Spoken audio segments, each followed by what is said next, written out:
Lecture number 171 سیرت النبی صلی اللہ علیہ وآلہ وسلم۔ ہم ان خطوط کا ذکر کر رہے ہیں جو رسول اللہ صلی اللہ علیہ وآلہ وسلم نے صلح حدیبیہ کے بعد بادشاہوں کو لکھا۔ آج ہم اس مکتوب کا ذکر کریں گے، اس خط کا جو نبی علیہ السلام نے کسریٰ کو لکھا۔ اہل فارس یعنی ایرانیوں کے بادشاہوں کا جو لقب ہے وہ کسریٰ تھا۔ رسول اللہ صلی اللہ علیہ وآلہ وسلم کے زمانے میں جو کسریٰ تھا اس کا نام خسرو پرویز بن ہرمز بن نوشیروان تھا، یعنی کہ یہ نوشیروان کا پوتا اور ساسانیوں کا آخری بادشاہ تھا۔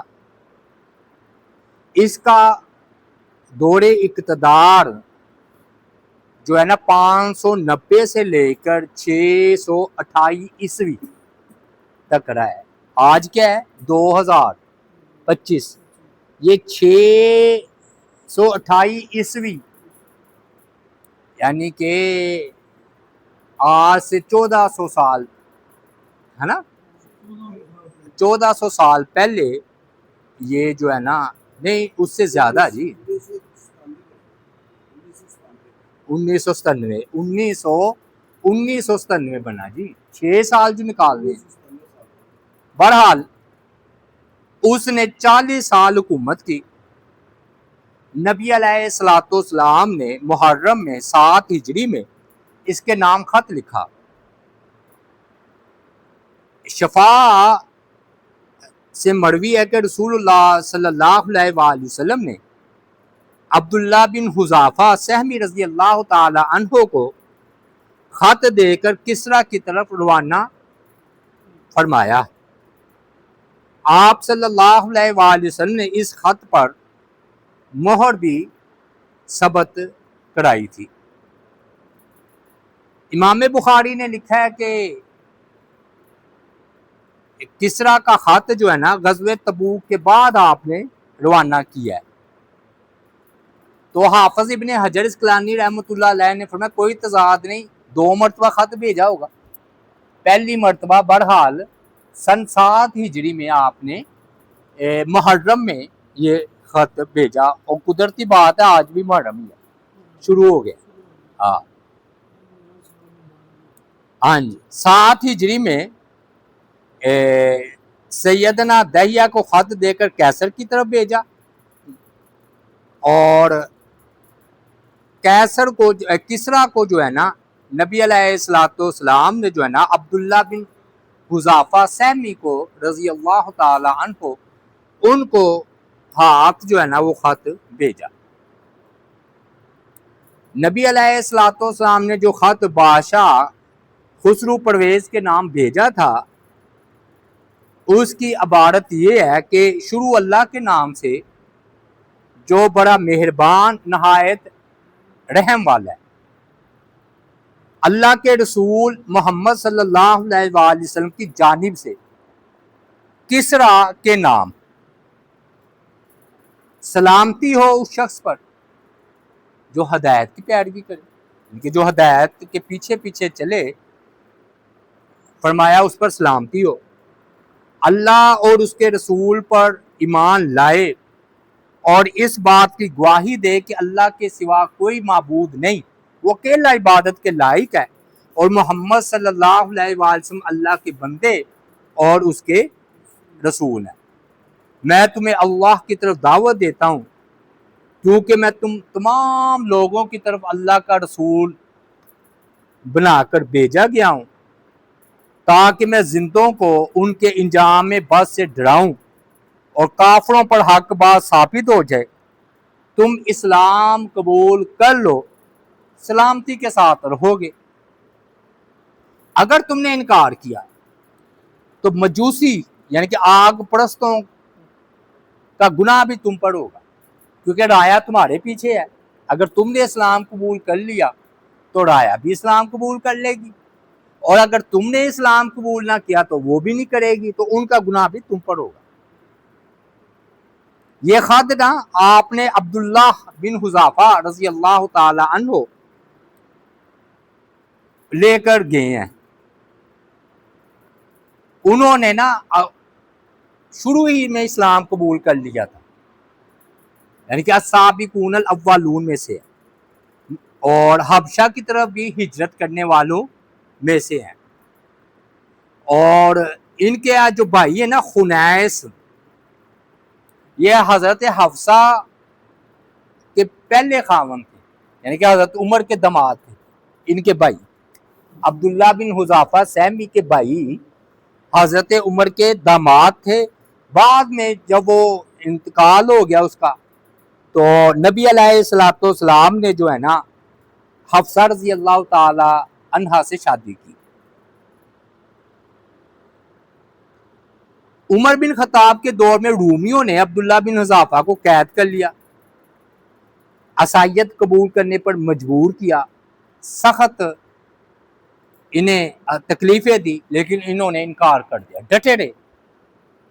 آپ بڑے ماہر جنگجو تھے، شاعر بھی تھے، آواز بڑی خوبصورت تھی۔ عثمان کے دور خلافت میں مصر میں فوت ہوئے رضی اللہ تعالی۔ عبداللہ بن حذافہ سہمی، یعنی کہ جو خط لے کر گئے نا کسرا کی طرف، ان کا تعارف ہے۔ اور عبداللہ بن عباس فرماتے ہیں کہ آپ صلی اللہ علیہ وآلہ وسلم نے انہیں حکم دیا کہ یہ خط بحرین کے حکمران کو دے دینا۔ تو سیدنا عبداللہ بن حذافہ نے بحرین کے حاکم منذر کے پاس پہنچے، وہ خط ان کے حوالے کر دیا۔ اس نے اپنے پہلے قاصد کے ذریعے وہ خط کسرا تک پہنچا دیا۔ پھر منذر خود ہی کسرا کے پاس نامے مبارک لے کر چلا گیا۔ بہرحال دونوں طرح بات ہو سکتی ہے کہ پہلے ان کو بھیجا پھر یہ خود بھی گئے ہیں، دونوں طرح روایت ملتی ہے۔ ممکن ہے پہلے ان کو بھیجا ہو پھر آپ خود گئے ہوں۔ عبداللہ بن حذافہ کسرا کے دربار میں پہنچے تو انہوں نے بڑی زبردست گفتگو کی۔ سفیر جو ہوتے ہیں نا بڑی بڑی زبردست گفتگو کیا کرتے تھے۔ اب دیکھیے کیسی بات کر رہے ہیں کہ اے فارسیوں کی جماعت، تم نے ایک طویل مدت تک، لمبی مدت تک نبی اور رہنمائی کرنے والی کتاب کے بغیر خوابوں میں زندگی بسر کرتی ہے، یعنی کہ نبی بھی نہیں، کتاب بھی نہیں، تو خوابوں میں تم نے زندگی بسر کی۔ پھر انہوں نے نا بادشاہ کو خطاب کیا، فرمایا کہ تو زمین کے اتنے حصے کا مالک ہے جتنے پر تیرا حکم چلتا ہے، اور وہ زمین اس سے کہیں زیادہ ہے جس پر تیرا حکم نہیں چلتا۔ کیسی بات، یعنی کہ جس زمین پر تیرا حکم چلتا ہے وہ کم ہے، اور جس زمین پر تیرا حکم نہیں چلتا وہ زیادہ ہے۔ سمجھانے کا انداز ہے نا کہ تکبر نہ کر۔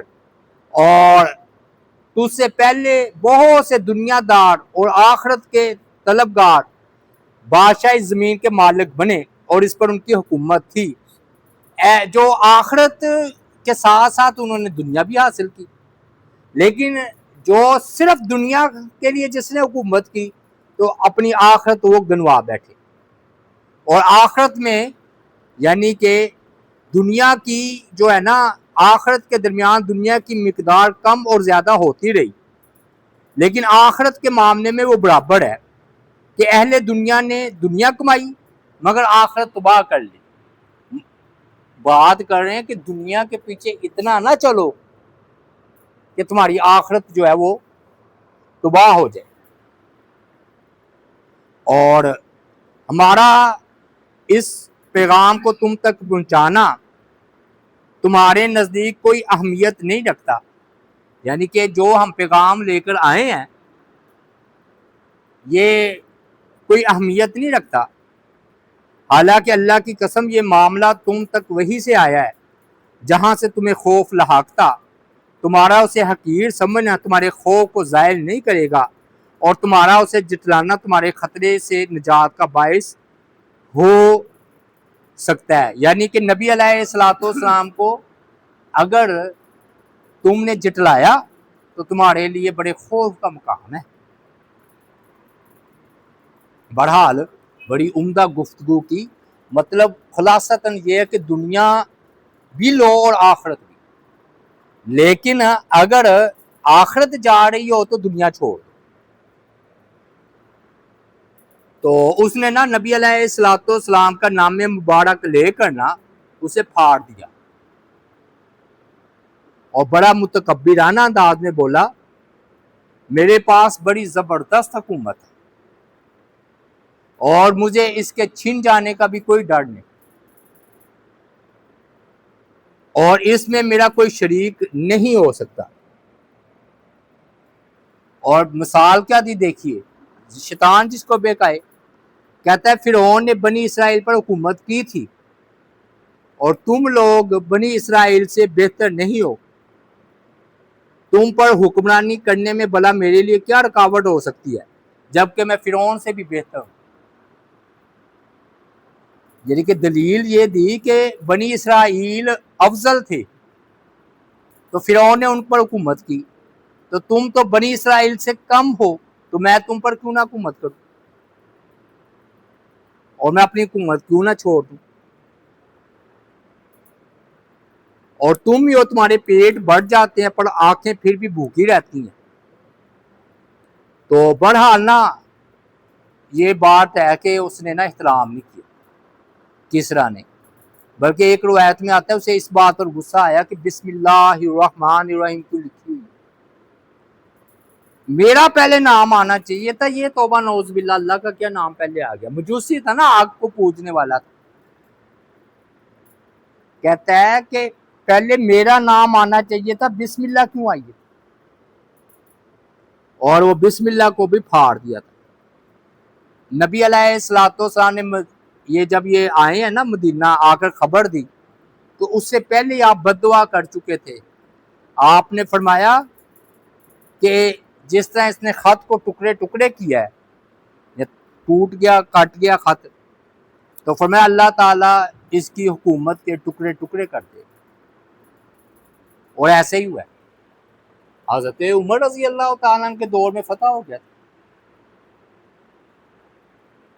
اچھا اب اس کا غصہ ٹھنڈا نہیں ہوا خط پھاڑ کر، اس نے نا یمن جو کہ قریب ہی ہے مکہ کے، اس کے گورنر بازان کو لکھا، یہ اسی کا گورنر تھا نا، اس کی حکومت یمن تک تھی، کہ یہ شخص جو حجاز میں ہے اس کے ہاں 2 مضبوط آدمی بھیجو اور اسے گرفتار کر کے میرے دربار میں پیش کرو۔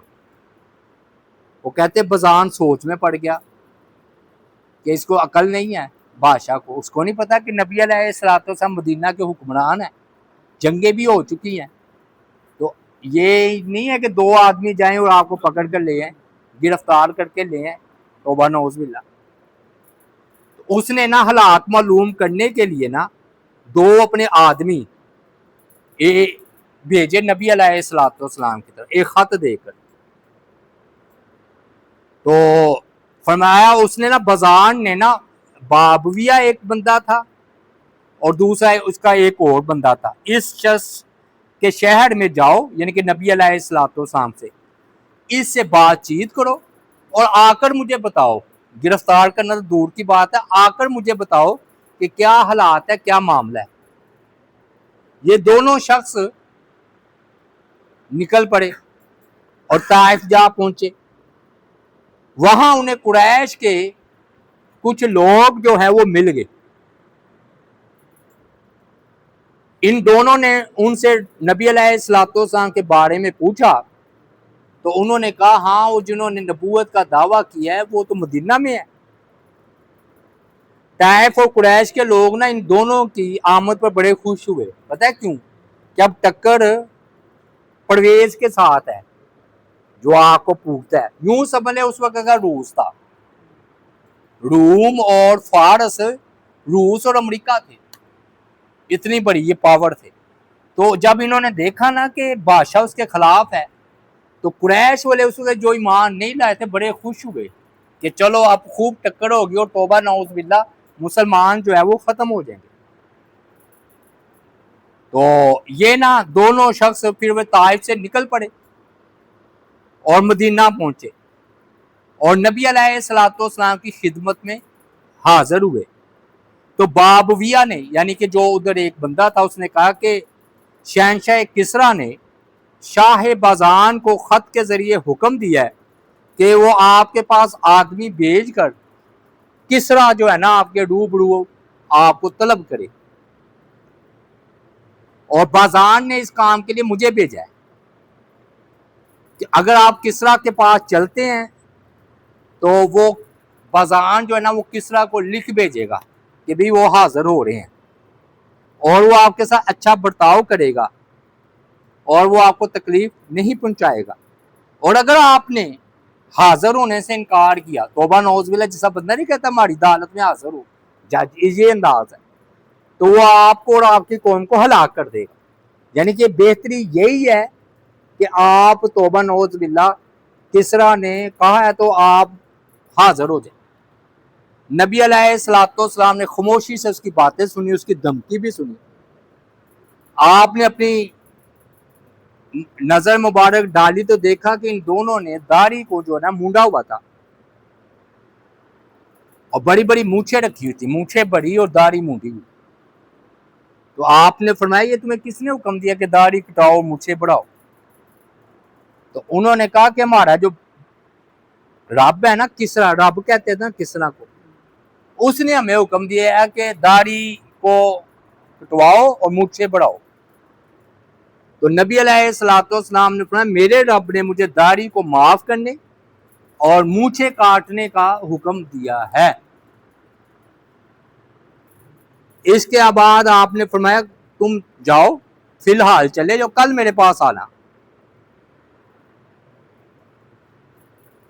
طبقات ابن سعد میں ہے کہ پھر دوسرے دن یہاں اسی وقت کی بات ہے کہ آپ نے نا مسکرائے ہیں اور ان دونوں کو اسلام قبول کرنے کی دعوت دی. اور آپ کا اتنا روب تھا کہ وہ ان کے بدن کانپ رہے تھے. تو آپ صلی اللہ علیہ وآلہ وسلم نے فرمایا اس وقت تم واپس چلے جاؤ، کل میرے پاس آنا، پھر میں تمہیں بتاؤں گا کہ میرا کیا ارادہ ہے.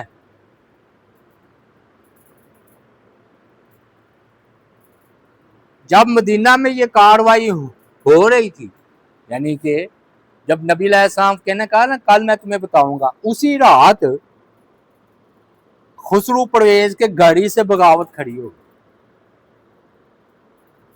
بغاوت کا شعلہ بھڑک اٹھا اور یہ بغاوت اس کے گھر سے اٹھی. اس کا اپنا بیٹا کسریٰ کا شیرویہ اپنے باپ کو قتل کر کے خود بادشاہ بن بیٹھا. اور یہ منگل کی رات 10 جمادی الاولیٰ تھی. نبی علیہ الصلوۃ والسلام کو اس واقعے کا علم وحی کے ذریعے ہوا. اگلے روز 2 افراد نبی علیہ الصلوۃ والسلام کے پاس دوبارہ آئے تو آپ نے فرمایا اپنے گورنر کو جا کر بتا دو، وہ تو کہہ رہا تھا کہ میں اس کے دربار میں حاضر ہو جاؤں، وہ اللہ کے دربار میں حاضر ہو چکا ہے. مطلب یہ ہے کہ راتوں رات تمہارا جو رب ہے نا کسریٰ، اس کو قتل کر دیا ہے اور اللہ تعالیٰ نے اس پر اسی کے بیٹے شیرویہ کو مسلط کر دیا اور اس نے اسے قتل کر دیا.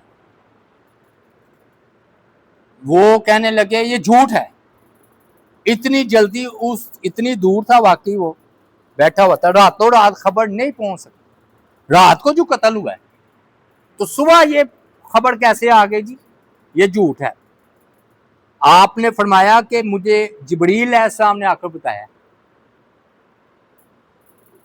تو نبی علیہ الصلوۃ والسلام نے فرمایا ہاں تم اسے میری بات کی اطلاع دے دو، بلکہ اس سے بھی بڑی بات کہو کہ میرا دین اور میری حکومت وہاں پہنچے گی جہاں کسرا کی حکومت پہنچی ہے. اس نے میرے خط کے 2 ٹکڑے کیے ہیں نا، تو اللہ تعالیٰ اس کی حکومت کے 2 ٹکڑے کر دے گا اور میری حکومت ادھر تک پہنچے گی. اور حضرت عمر کے دور میں یہ فتح ہو گیا تھا. خالد بن ولید رضی اللہ تعالی عنہ اور دوسروں نے فتح کر لیا تھا. اور بلکہ اس سے بھی آگے وہاں تک چلی جائے گی جہاں گھوڑے اونٹ پہنچ سکتے ہیں، یعنی کہ جہاں تک گھوڑے اونٹ پہنچ سکتے ہیں نا، ادھر تک میری حکومت پہنچے گی. اور اس سے کہہ دینا اگر تم مسلمان ہو جاؤ تو تمہارے پاس جو علاقے ہیں تمہارے پاس ہی رہیں گے، ہم اس کو چھینیں گے نہیں. صرف یہ ہے کہ تم اسلام قبول کر لو. نبی علیہ الصلوۃ والسلام سفیروں کو نا تحفے تحائف دیا کرتے تھے. آپ نے سونے اور چاندی سے پیٹی بنی ہوئی تھی مزین، وہ اس کو دی. اب یہ نہ ہوا یہ کہ یہ دونوں ایلچی نبی علیہ الصلوۃ والسلام کا پیغام لے کر مدینہ سے یمن واپس پہنچے اور بازان کو نبی علیہ الصلوۃ والسلام کا جواب پہنچایا. تو بازان نے کہا اللہ کی قسم یہ کسی بادشاہ کا کلام نہیں ہے، میرے خیال میں وہ یقیناً اللہ کے نبی ہیں. تو اگر یہ کسرا کے قتل ہو جانے کی بات سچی ہے تو واقعی اتنی دور سے اطلاع تو نہیں آ سکتی. تو یہ اللہ تعالیٰ کے سچے نبی ہے. اور اگر ایسا نہ ہوا تو ہم ان کے بارے میں کوئی رائے جو ہے وہ اختیار کریں گے. تو جو سفیر ادھر گیا ہوا تھا اس نے کہا کہ مجھے زندگی میں بہت سارے آدمیوں سے بات چیت کرنے کا موقع ملا ہے، لیکن میں نے نبی صلی اللہ علیہ وآلہ وسلم سے بڑھ کر باروب شخصیت کبھی نہیں دیکھی. اور بازار نے کیا کیا اس کے ساتھ کوئی سپاہی یا محافظ بھی تھے؟ تو کہا نہیں. تو کہتے ہیں میں نے یہ پہچاننے میں کہ وہ اللہ کے نبی ہے اس سے مدد حاصل کی ہے. تھوڑے ہی دن گزرے تھے کہ بازان کو خط موصول ہو گیا جی اس کے بیٹے کا کہ میں نے کسرا کو دیکھے اپنے باپ کو کہہ رہا ہے کہ قتل کر دی. حکومت ایسی چیز ہوتی ہے. تو ویسے تاریخ میں یہ بات آئی ہے کہ وہ جو کسرا جس عورت کو لڑکی کو اپنی بیوی بنانا چاہتا تھا، شیروا اس کو اپنی بیوی بنانا چاہتا تھا. تو چونکہ یہ بے حیا لوگ ہوتے تھے تو یہ نا اپنے پختہ یہ وہ تیار کیا کرتے تھے تاکہ قوت ہماری قائم رہے. تو اس نے کہا اس نے یہ کام تو رات کو کرنا ہی ہے. اس نے اس میں زہر ملا دیا اور جیسے ہی وہ اس نے پیا وہ ادھر ہی مرا. وہ بعد میں اس کو گرا تو مار دیا. تو کہتا ہے میں نے کسرا کو قتل کر دیا کیونکہ اس نے ایرانیوں پر ظلم کی انتہا کر دی تھی، انہیں تباہ کرنے میں کوئی کسر نہیں چھوڑی تھی. اور اے بازان تمہیں میرا یہ خط موصول ہو جائے تو اپنے لوگوں سے میری اطاعت کا عہد لے لینا اور اس شخص کے پاس جاؤ جس کے بارے میں کسرا نے تمہیں خط لکھا تھا، اور میرا اگلا حکم آنے تک کوئی یعنی کہ پیش قدمی نہ کرنا. یعنی کہ جو نبی علیہ الصلوۃ والسلام کا معاملہ ہے تو وہ اگلا خط آئے گا میرا تو پھر دیکھیں گے.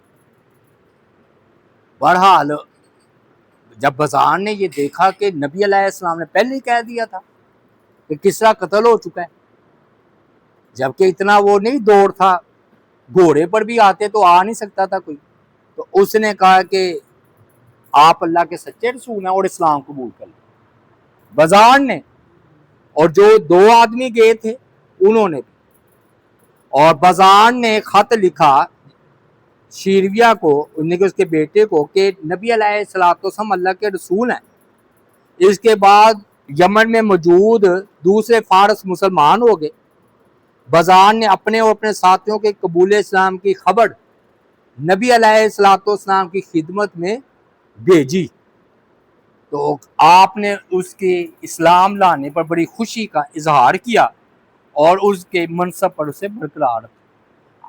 اسلام کا یہ مقصد نہیں تھا کہ کوئی حکومت ختم، آپ کیا کرتے تھے کہ صرف اسلام قبول کر لیں۔ ہرقل کو بھی یہی کہا تھا، پرویز کو بھی یہی کہا تھا کہ بھی اسلام قبول کر لو، حکومت ہمارے پاس ہی رہے گی، لیکن اس بدبخت نے نبی علیہ السلام کا خط پھاڑ دیا اور اس میں بسم اللہ الرحمن الرحیم لکھی ہوئی تھی۔ تو اللہ تعالیٰ نے واقعی اس کی حکومت کے ٹکڑے ٹکڑے کر دیے۔ اور یہ بھی سمجھ لیں، یہ بیٹا کیا ہے، 6 مہینے بعد یہ قتل ہو گیا، اور لکھا ہے کہ 4 سال میں 10 حکمران بنے